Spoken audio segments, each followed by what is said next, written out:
এক বনে এক শেয়াল ছিল। সে অনেকদিন ধরে না খেতে পেয়ে প্রায় মরা মরা অবস্থা।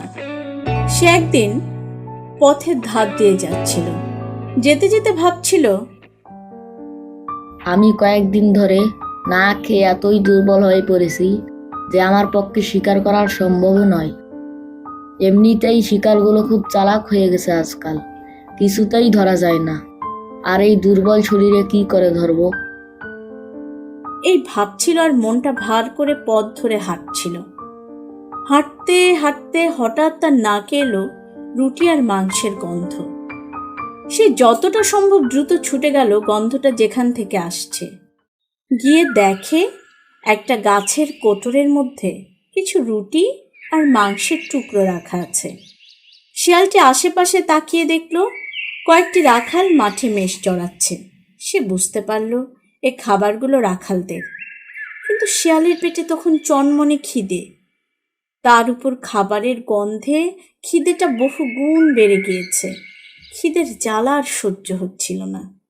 সে কোটরের মধ্যে ঢুকে গপ গপ করে সব খাবার খেতে লাগলো। এদিকে খাবার খেতে খেতে শিয়ালের পেট হয়ে গেল ঢোল।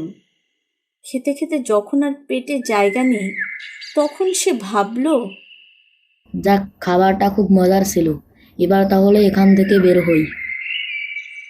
তো চাইলেই কি আর বেরুনো যায়? যেমনি সে বেরুতে যাবে অমনি তার ভুম্বল পেট গাছের কোটরে আটকে গেল।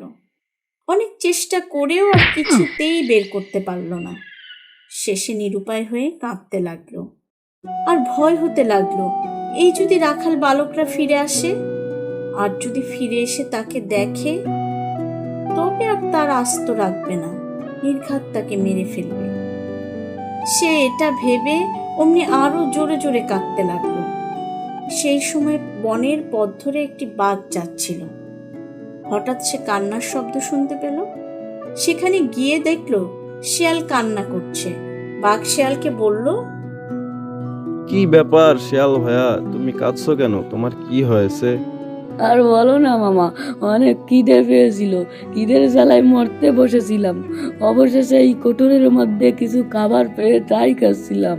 এখন মনে হচ্ছে খাওয়াটা একটু বেশি হয়ে গেছে, বের হতে পারছি না কোটর থেকে, পেট আটকে গেছে।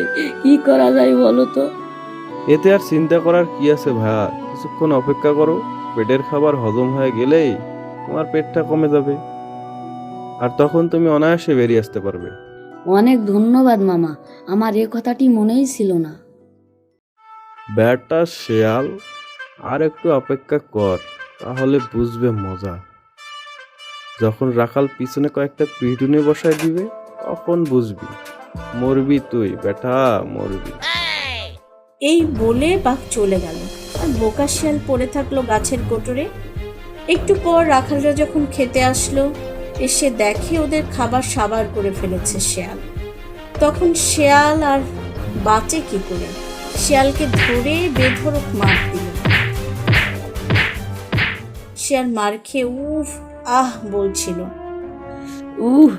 আহ, কি বসানটা বসাইল রে বাবা, মনে হয় আমি এক মাসেও বিছানা থেকে উঠতে পারবো না। বেটা বাঘ, তুই আমাকে ফান্দে ফেলাইছিস, তোকে কি আমি আর কোনোদিন পাবো না? সেদিন বুঝবি কত ধানে কত চাল। আহ শিয়াল তখন কাতরাতে কাতরাতে বাড়িতে চলে গেল। কিছুদিন পর বাঘ বনের পাশ দিয়ে যাচ্ছিল। শিয়াল গাছের আড়াল থেকে দেখছিল আর মনে মনে ভাবছিল, বেটা বাঘ, আজ তুই যাবি কোথায়? আজকে তোর পেছনে যাব আর দেখবো তুই কোথায় যাস।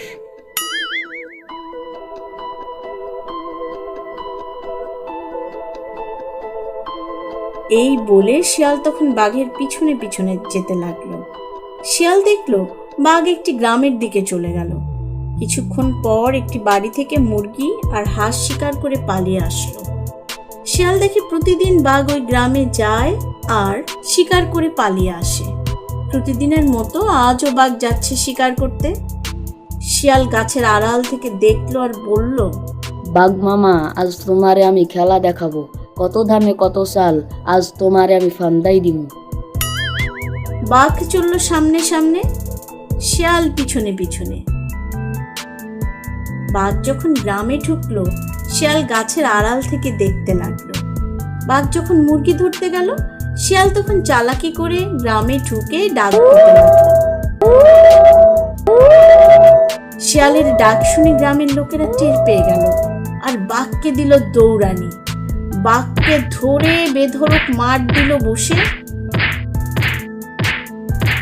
বাঘ মার খেয়ে উফ আহ করতে করতে বনে ঢুকলো।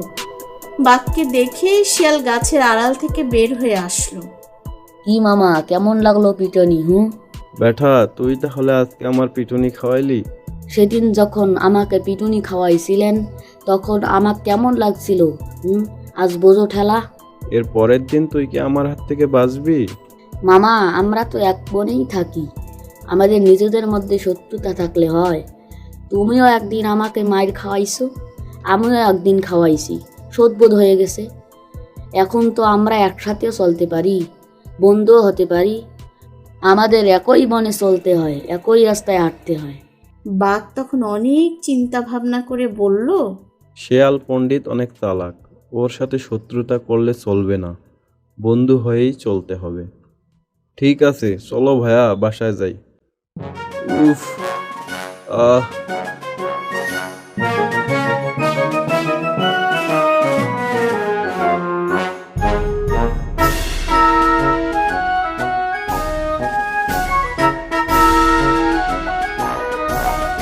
এই যে বন্ধুরা, কেমন লাগলো আমার ভিডিওটা? যদি ভালো লেগে থাকে তাহলে লাইক করো, কমেন্ট করো, আর আমাদের নতুন ভিডিও মিস না করতে চাইলে সাবস্ক্রাইব করে বেল বাটনে ক্লিক করে দাও। ভালো থেকো বন্ধুরা, আবার দেখা হবে আমাদের পরের ভিডিওতে।